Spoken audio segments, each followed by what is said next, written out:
Bonjour à tous, ici PCET. Aujourd'hui, je vais vous montrer comment créer un dossier qui portera sur le nom de vos utilisateurs.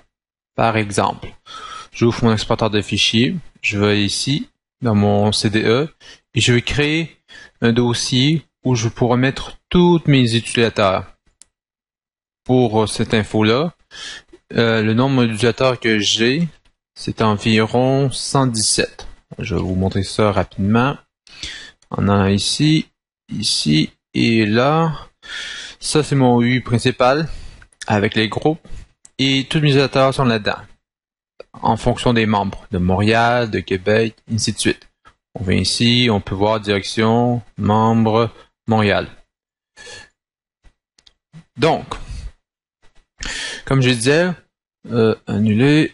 Comme je disais, on va créer un dossier où on va loger tous les utilisateurs où ils auront leur propre dossier. Donc, on va appeler notre dossier, par exemple, user name, et on met le signe de $, pour cacher les dossiers pour les autres utilisateurs et aussi pour le côté sécurité administratif. Ensuite, on fait un clic droit, on fait, propriété, on fait partage, on va partager, avancer, partager ce dossier-là. Autorisation, on supprime, on va mettre notre groupe educ/+5. On va mettre tous les droits à eux. Et l'autre, on va mettre bien sûr nos admins, qui ont tous les droits, bien sûr, du domaine. Ça, c'est l'administrateur du domaine, que lui, il aura tous les droits. Alors, on accepte. Veuillez bien sûr copier-coller ce usernames dans votre presse-papier, dans votre clipboard avec un clic droite, copier. Ça, vous pouvez fermer ça. Vous retournez. Je vais vous montrer un petit truc rapide et efficace qu'on peut faire. On fait Microsoft R, on marque MMC pour une console, on ouvre ici, et là on rentre dans une console. Par la suite, vous pesez sur CTRL M, et là vous choisissez qu'est-ce que vous voulez comment faire. Nous, ici, on veut créer une GPO où on va répertorier tous nos utilisateurs selon leur nom. Donc, on va aller dans Gestion de stratégie de groupe. Ensuite, on fait Alt-J, on fait Enter, on vient ici, on va dans le domaine, on va dans notre GPO.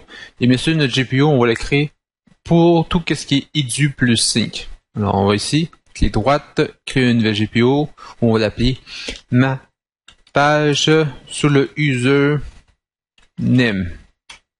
Une fois que la GPO est créée ici, je vais juste enlever l'affichage personnalisé, le volet d'action un peu inefficace.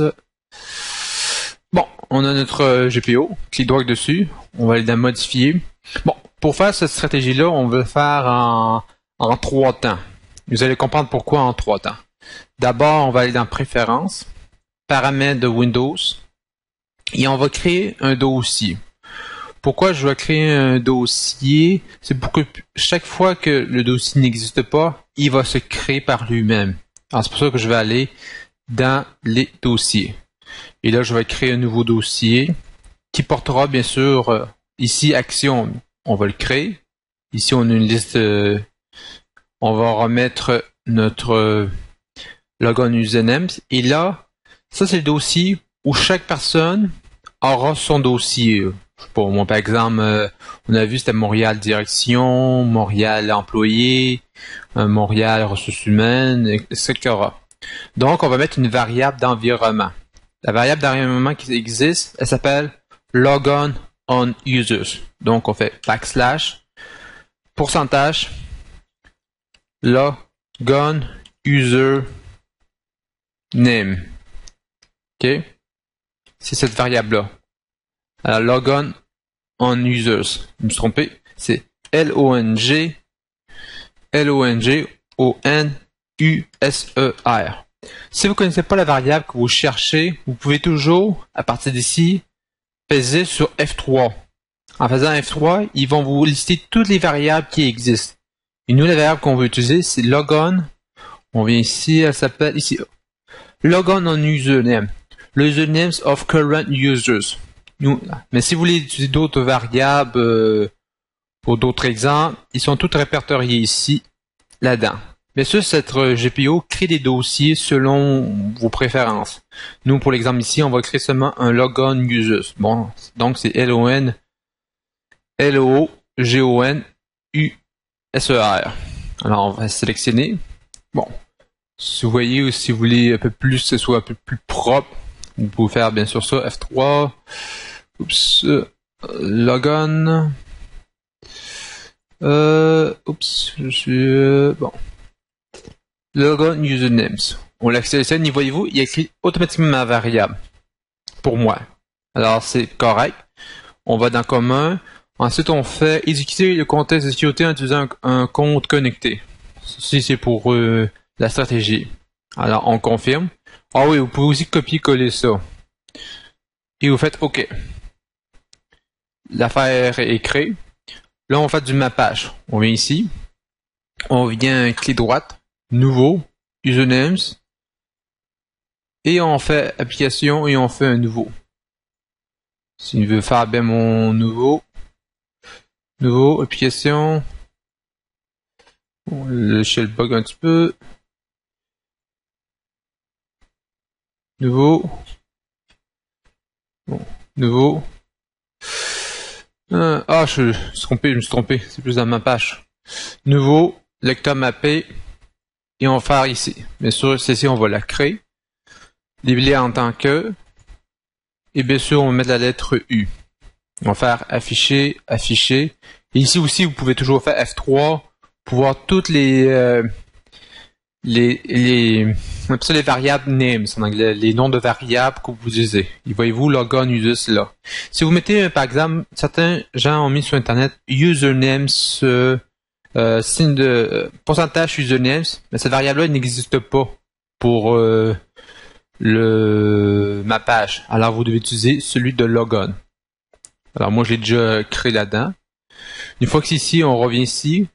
On va faire bien sûr exécuter dans le contexte de sécurité de l'utilisateur connecté. C'est une option stratégie. Et après, on va faire du ciblage. Bien sûr, on va aller ajouter une collection.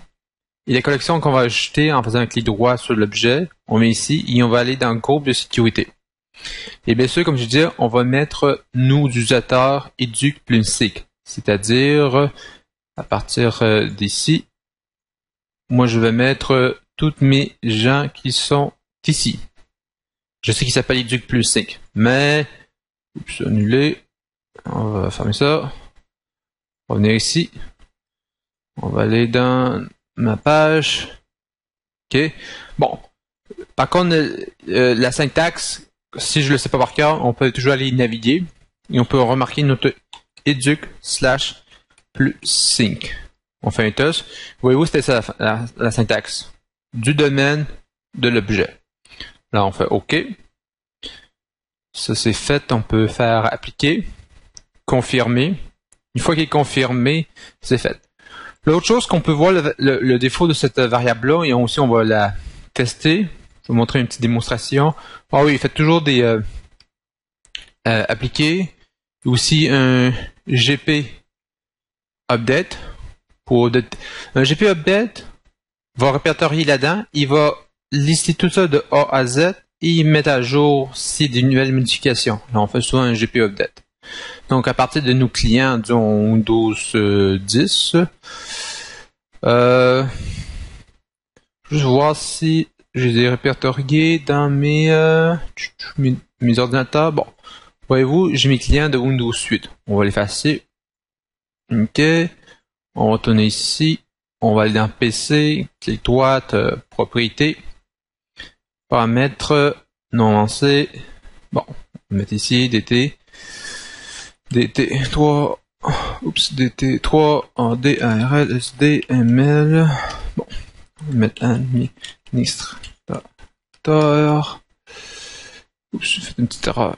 Administrateur. Et mot de passe. On va attendre un petit peu. Aussi, on peut en loguer un peu plusieurs en même temps. Ça va un petit peu plus rapidement. Bon, système avancé. Windows, modifié. Bon, administrateur. On va copier ça pour pas toujours la répéter. Oups, c'est même pas le bon. DT3 ADRL SDML. Ça sera pas trop long. Lui, bon, bienvenue. Lui, pour le client ici, on va se connecter sur Montréal. Lui, on va le mettre sur Québec et lui Sherbrooke pour la démonstration. Bon. J'ai encore mon administrateur. Ouais, j'ai mon administrateur et son mot de passe. Bon, on se loguer. Ok, parfait. Fermé. Fermé. Comme je disais, la GPO qu'on va créer, ça s'appelle du mappage sur le username. Elle se fait en 3 temps. D'abord, vous créez le dossier qui permet de créer le dossier s'il n'existe pas, mais il fait une seule fois. Et la suite, c'est le mappage qui est relié à un lecteur pour l'utilisateur. Alors, on va ici et on va aussi sur notre Windows 7 qui va être sur du Sherbrooke, un utilisateur de Sherbrooke. Paramètres avancés, nom de l'ordinateur, modifier, le domaine, je sais pas si je l'avais pris en presse-papier, domaine, non, je l'avais pas pris en presse-papier. Alors, TT3, DRL, SDML, bon, le password, l'administrateur, ça je l'avais, et password, bon. Ok, on est dans le domaine, ok, on peut fermer ça, on va démarrer l'ordinateur. Ah oui, pour l'info, j'ai à peu près 117 utilisateurs. Alors, ça fait beaucoup. Lui va se connecter sur montréal.ladirection /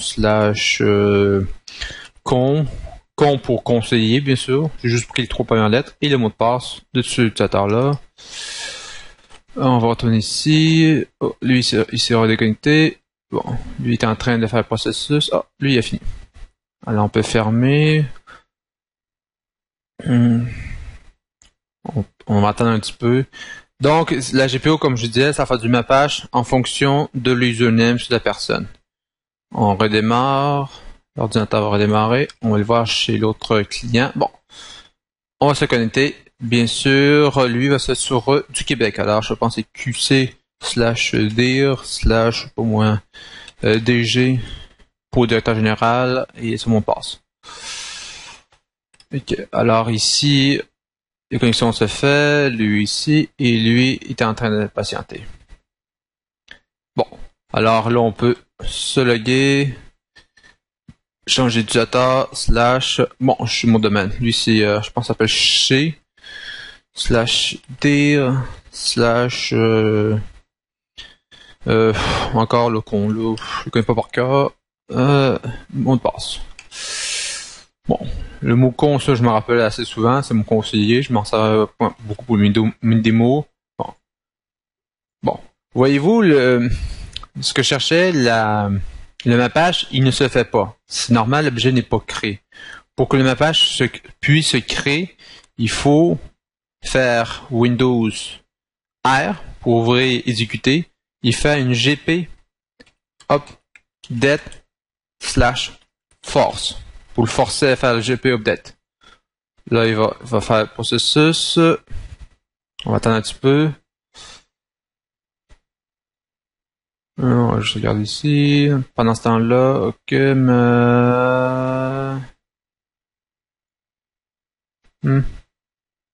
pas bonne. Donc, on enregistre ça, ok. Ça, c'est fait, j'ai fait bien GP update, ok. Donc, on revient ici. Bon, faut attendre un petit peu. Voyez-vous, la troisième partie, ça permet de faire un automatiquement GP update et de ne pas avoir une case vide comme est le cas ici. On attend un petit peu. Bon, voyez-vous, mon Montréal, il est déjà installé.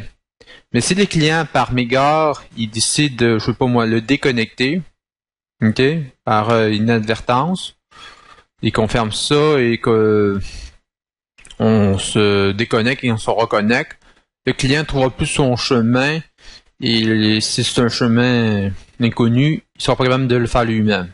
Alors, si on vient ici mtl /dir là on était sur le con, on va aller sur le DG par exemple.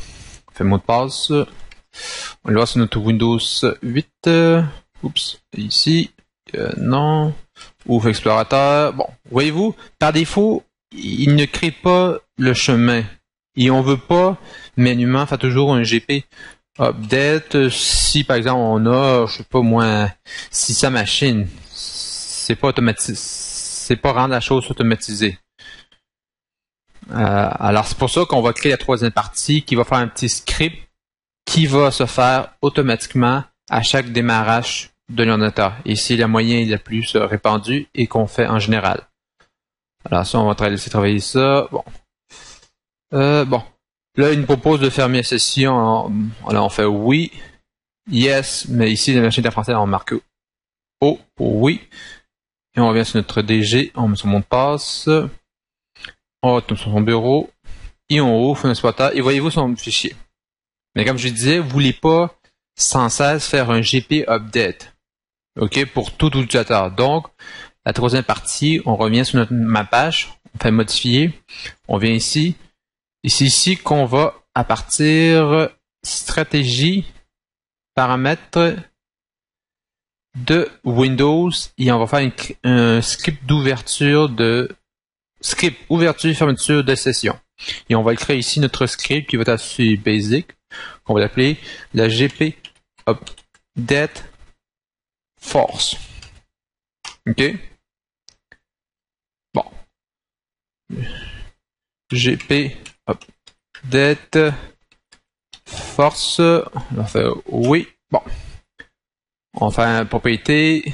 Oups, on va bien sûr l'ouvrir et on va marquer la commande. C'est GP update /force. OK. Bien sûr, on va l'enregistrer sous. Oups, l'enregistrer sous. OK, on va ici, on fait tous les fichiers. Bien sûr, nous, c'est un .bat. Alors, on fait ici ./gpupdate et .bat. Alors, on fait gpupdate espace force et bat pour une commande de batch. Alors, on fait, voulez-vous créer ça? Oui, elle est faite. On peut fermer ça. On peut revenir ici. On peut venir ici. Ouverture de session. Et là, on peut aller chercher notre script qu'on vient de créer. On fait parcourir, bureau, il est ici. Bon, vous pouvez toujours faire ça détaillé pour mieux voir l'information. On sait que c'est un fichier commande Windows. C'est ce qu'on veut, on fait OK. Vous pouvez rajouter des paramètres supplémentaires de la commande, comme j'aurais pu peut-être mettre de la force ici, mais bref, on fait OK, on fait appliquer et on fait appliquer. On peut fermer ceci. Et fait encore un GP update qui met à jour. Donc ça permettra que chaque utilisateur ait son dossier sans.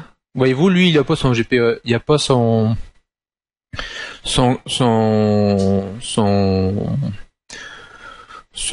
mappage en fonction de son nom, qui est Montréal directeur général. Donc, dans ces cas-ci, simulons que l'ordinateur se fait juste, il se déconnecte. Et qui se reconnectent. Ils vont tous se déconnecter pour simuler la simulation. Se fermer la session. OK, on va retourner sur notre Windows 10. On rouvre ça. On est bien sûr Montréal, directeur général. On met son mot de passe. Et bien sûr, automatiquement, il va avoir son affaire ici Montréal, tout ça. Donc, par mégarde, il décide de le déconnecter. OK, déconnecté. Et là, il décide de fermer sa session ou quelqu'un a eu une erreur. Il fait juste se déconnecter. Il se reconnecte. Il va toujours avoir son dossier en fonction. Donc, le tutoriel est fini. Je vous montre juste un petit peu les tests unitaires en ce moment, mais je peux vous dire à 18 minutes 47, le fichier est fini. Alors, je vais juste montrer à quoi vous devez vous attendre. Automatiquement, son dossier réapparaît. Et ça, peu importe quel utilisateur va se connecter. Changer d'utilisateur. Et bien sûr, tous les gens qui vont ici, je crée un dossier qui est en fonction de mtl/dir/ bon, nous on est DG, on a marqué DG. Si on va aller se loguer sur le con, à partir de Montréal. Ah ouais, lui c'est tout du Québec, je sais pas. Alors lui il va aller changer d'utilisateur. On va se loguer sur un con. mtl/dir/con et sur Montréal. Bien sûr, il ne verra jamais le dossier du directeur général. Probablement, il n'y aura même pas droit à accès, même s'il connaît le PAF. Il vient ici. Et là, il y a Montréal con. Dans Montréal con, voyez-vous, il n'y a pas de G. Alors, il pourra faire son propre dossier mtl/dir/con. Oups. mtl/dir/con. Bref. Et bien sûr, que ce soit tous mes clients. Bon, là, je suis le DG de Québec. Je mets mon mot de passe. Et je vais dans mon bureau. Et j'ouvre mon dossier. Et j'ai mon dossier à moi. Et alors, même s'il décide de le déconnecter, il va apparaître à la prochaine ouverture. Et aussi, c'est bien de mettre un script au démarrage. Oups. Qu'est-ce que j'ai fait là? Bref. Les raccourcis clavier. Bon. Se déconnecter. Et se reconnecter. Alors, voyez-vous, le mappage en fonction du user logon est très pratique. Alors, on va aller ici dans Québec. Bon, là, je suis chez Bureau, je suis dire con. On se rentre ici. On entre ici et on vient ici. Oups. Explorateur Windows. Et on vient ici. Bon, lui, il n'a pas eu son mappage. GP update. Comme c'est du live, il y a peut-être des erreurs. Ah oui, il y a aussi du débogage des GPU. Si une GPU n'a pas été bien appliquée sur toute une machine, vous pouvez toujours aller voir les bugs pour voir pourquoi elle n'est pas faite. Peut-être parce que la version est trop vieille et tout ça. C'est un petit GPU update. Bon, on nous propose de ouvrir la session, on fait oui. On va voir si encore je le tire. Je le fais en temps direct. Alors, Sherbrooke dire con. Bien sûr, si la GPU n'est pas focusée sur toute machine, il peut y avoir des erreurs au niveau de session. Bon, voyez-vous, mon dire est con, il est là. Si je fais juste un déconnect. Ah oui, comme c'est une première fois que j'ouvre la machine, ça se peut que ce soit à cause de ça. Alors, si je fais fermeture de session et je reviens sur mon con. Bien sûr, comme je disais, la vidéo était finie. Je fais juste des tests unitaires. On retourne sur Sherbrooke direction con pour conseiller.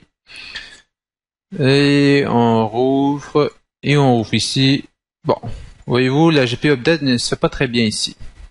Ça, il faudrait que je regarde les codes d'erreur. Mais en faisant un petit GPU update force, il va les générer. Alors là, c'est dans ce niveau ici qu'il y a une petite erreur pour la machine. Bon. Yes.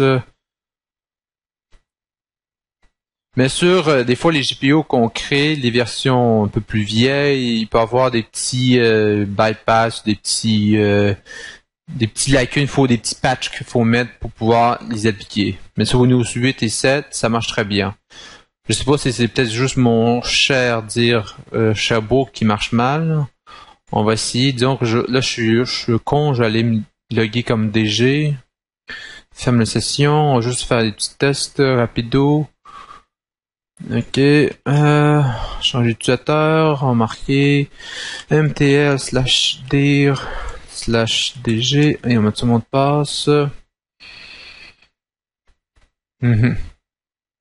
Ah oui, la GPU que j'ai créée, c'est un test. Elle peut être beaucoup mieux optimisée pour avoir des résultats plus plus efficaces. Alors, c'est peut-être pour ça que j'ai des petits... on va dire pas des codes d'erreur, mais elle soit pas aussi efficace. Bon, là, on voit, il a été bien fait, dire... Alors, là, il est bien fait. Bref. Alors, c'est tout pour la vidéo. Si vous avez des conseils ou des suggestions à me faire part, il n'y a pas de problème. Alors, juste pour un petit rappel, pour créer ce GPU-là, bien sûr, j'ai fait un dossier. Ce dossier-là permet de créer tous les dossiers selon mes propriétés. Celui que j'ai voulu faire, c'est en fonction du nom. Si vous ne connaissez pas par cœur la variable d'environnement que vous l'utilisez, vous venez ici, vous créez quelque chose en premier, et deux, vous pesez sur F3. En faisant sur F3, vous avez toutes les variables qui existent pour les dossiers ou le mappage. Donc, si vous utilisez une variable avec pourcentage au début et à la fin qui n'existe pas, ça va je vous dis d'avance, ça va créer une erreur. Alors, ça, on fait ça. Et c'est une chose pour ici ma page que j'avais vu sur Internet qui des gens, il lag un petit peu.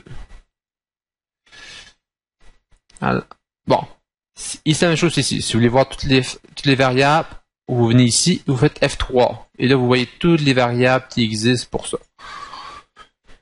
Alors, c'est tout pour le tutoriel. N'oublie pas de vous abonner à ma chaîne pour plus d'infos et je vous montrerai toutes les méandres secrets de Windows Server et toutes les subtilités des AD, les GPO et aussi les côtés stratégiques, comment bien sécuriser son ordinateur, tout ça. Merci beaucoup et bonne journée à vous. Bye.